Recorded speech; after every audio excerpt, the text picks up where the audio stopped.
Significance of human capital formation. Significance मतलब महत्व, किसी देश के अंदर ह्यूमन कैपिटल फॉर्मेशन का कितना महत्व, वहां पे formation capital formation human capital formation होना कितना जरूरी है, क्यों जरूरी है, ठीक है, उसके बारे में पढ़ते हैं। तो सबसे पहला पॉइंट है आपका change in emotional and material environment of growth. Growth का जो कॉम्पोजिशन होता है ना, उसके अंदर बदलाव आने शुरू हो जाते हैं। किस तरीके से? Human capital formation generates a change in the emotional and material economic growth in emotional environment become conducive to growth as people tend to acquire growth oriented attitude and aspiration। देखो जी क्या होता है कि इमोशनली क्या होता है, आपका जो जीडीपी का ग्रोथ है, आपके देश का जो इकोनॉमिक ग्रोथ है, उसके अंदर जो है लोग ना अपने आप को इन्वॉल्व करने लग जाते हैं। एक पढ़ा लिखा कोई अगर स्किलफुल व्यक्ति है, ठीक है, कोई ग्रेजुएट है, ठीक है, एजुकेटेड है, तो वो ना अपने आप को हमेशा ये चाहेगा कि मेरा भी कंट्रीब्यूशन टुवर्ड्स ग्रोथ रहे, ठीक है, आपके देश की जो इकोनॉमिक ग्रोथ है उसके अंदर मेरा भी कुछ ना कुछ कंट्रीब्यूशन रहे, ठीक है। अब जैसे एक सिंपल सी एग्जांपल देता हूं कि एक जो इलिटरेट पर्सन होगा वो कोई भी छोटे मोटा काम करने के लिए तैयार हो जाएगा, पर एक पढ़ा लिखा आदमी होगा ना, वो सोचेगा नहीं यार मैं पढ़ा लिखा हूं, मैं ये छोटा मोटा काम नहीं करूंगा, मेरे से कोई पढ़ाई लिखाई वाला काम करा लो, भले पैसे कम मिल जाए। समझ में आई बात? मतलब कहने का क्या है कि इकोनॉमिक के अंदर ग्रोथ जो है, ग्रोथ के अंदर जो है कॉन्ट्रीब्यूशन जो है इनका ज्यादा हो जाता है, ठीक है, इमोशनली जो है ये लोग अटैच हो जाते हैं, ये लोग जो है ज्यादा कंट्रीब्यूट करते हैं, ठीक है। Material environment become the helpful to growth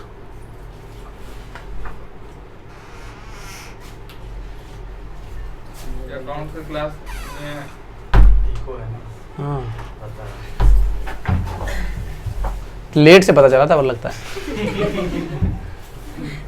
हाँ देखो दीदी, तो material environment become the helpful to growth as the society now possess the higher number of skilled and trained workers to implement as the plan program of economic growth।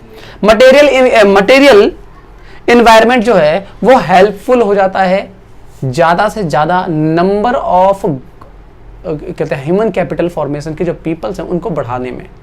अगर मैं पढ़ा लिखा हूं ना, मैं 10 लोगों को और पढ़ा लिखा बनाऊंगा और उससे जो है और ज्यादा कंट्रीब्यूशन होगा। मतलब एक पढ़ा लिखा इंसान जो है वो ज्यादा कंट्रीब्यूशन करता है खुद भी और लोगों का कंट्रीब्यूशन भी बढ़ाता है। समझ में आई बात? एक इंजीनियर होगा वो लोगों को मोटिवेट करेगा या लोगों को क्या करेगा कि मतलब हेल्प करेगा कि वो और ज्यादा ग्रोथ के अंदर डेवलप करें, कंट्रीब्यूशन करें। किस तरीके से? भाई वो एक मशीन डेवलप कर देगा, वो मशीन जो है पढ़े लिखे या अनपढ़ लोग उसे खरीदेंगे, उससे क्या है वो प्रोडक्शन करना शुरू कर देंगे। समझ में आई बात? आप खुद तो कंट्रीब्यूशन दे ही रहे हो, लोगों को भी जो है वो इन्वॉल्व कर रहे हो कि वो भी जो है ग्रोथ में हेल्प करते हैं। नेक्स्ट पॉइंट है आपका higher productivity and physical capital.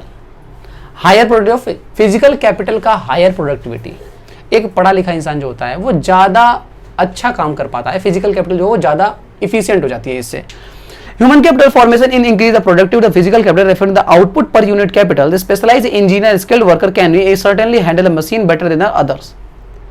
एक पढ़ा लिखा इंसान जो होता है वो ज्यादा अच्छा काम कर पाता है। जैसे मैंने आपको पहले भी बताया हुआ है कि एक पढ़ा लिखा जो इंजीनियर होगा और एक अनपढ़ इंजीनियर जो जिसने काम बचपन से ही काम करना शुरू कर दिया, किसी कोई बाइक वाइक रिपेयरिंग का, ठीक है, और उसने बहुत अच्छा स्किलफुल हो गया वो।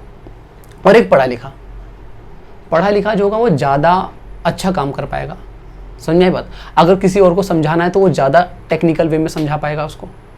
पर एक अनपढ़ इंसान जो होगा वो करेगा वो भी अच्छा, पर उतना अच्छा नहीं कर पाएगा जितना पढ़ा। मतलब कहने का जो आपका ये प्रोडक्टिविटी जो होती है, फिजिकल प्रोडक्टिविटी, वो ज्यादा बढ़ जाती है अगर वो वही एम्प्लॉय जो है वो स्किलफुल हो, ठीक है ना, या एजुकेटेड हो। तो it enhance the productivity and accelerate the pace of growth. Human capital formation give birth to innovative skills which leads to innovation. Human capital formation से innovative ideas आते हैं। आप कुछ नया, तो आपके दिमाग में कुछ नया आएगा करने के लिए। पर एक अनपढ़ इंसान जो होता है उसको जो चीज़ सिखा दिया गया ना वो सिर्फ वही करता रहेगा सारी जिंदगी।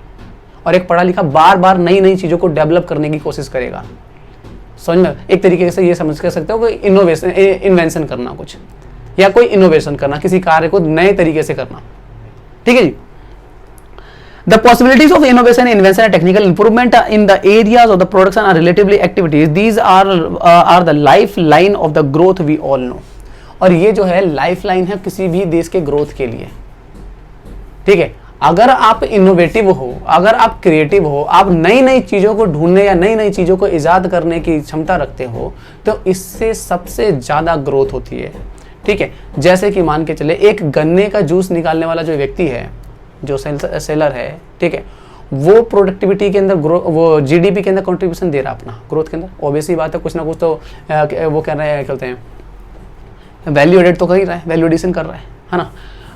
बट अगर एक चीज़ देखा जाए कि एक इंजीनियर जो गन्ने का जूस बनाने वाली जो मशीन है, वो मशीन बना रहा है, वो ऐसे लाखों लोगों को मोटिवेट कर रहा है, लोग मशीन खरीदेंगे और उसे कंट्रीब्यूशन करना शुरू कर देंगे ग्रोथ के अंदर, एक अकेले उस व्यक्ति की वजह से जिसने गन्ने का जूस निकालने वाली मशीन बनाई है। समझ में आई बात? मतलब कहने का कि लाइफ लाइन है ये ग्रोथ की। जो कैपिटल फॉर्मेशन वाले जो पीपल होते हैं, जो डेवलप्ड पीपल होते हैं, जो स्किलफुल पीपल होते हैं, वो बाकी के लोगों को और ज़्यादा मोटिवेट करते हैं और ज़्यादा हेल्प करते हैं कि वो भी ग्रोथ कर में जो है कंट्रीब्यूशन करें। ठीक है, थर्ड पॉइंट है हमारा high rate of participation and equality. Participation का रेट बढ़ जाता है। ठीक है, जैसे एक जो अनस्किलफुल जो लेबर होगा, ठीक है, या ह्यूमन होगा, उसका पार्टिसिपेशन जितना भी रहे, एक स्किलफुल का ज्यादा रहेगा। ठीक है ना। By enhancing the productive capacities of the labour force, human capital formation induced greater employment. This increase the rate of participation percentage of labor force in the participate in the process of production and simply percentage of employment of the existing labor force. Higher the rate of participation, greater the degree of economic and social equality. जितना ज़्यादा देखो, पहले तो क्या है कि जितना ज़्यादा स्किलफुल होगा वो लोगों को डेवलप करेगा, लोगों को जो है और ज़्यादा मोटिवेट करेगा और लोगों का कॉन्ट्रीब्यूशन बढ़ाएगा ग्रोथ के अंदर।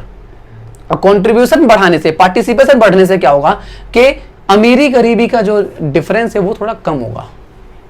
अगर सोचिए ग्रोथ के अंदर सिर्फ अमीर लोग ही अपना कंट्रीब्यूशन देते रहे या कुछ ही लोग कंट्रीब्यूशन देते रहे, तो वो तेजी से बढ़ने लग जाएंगे।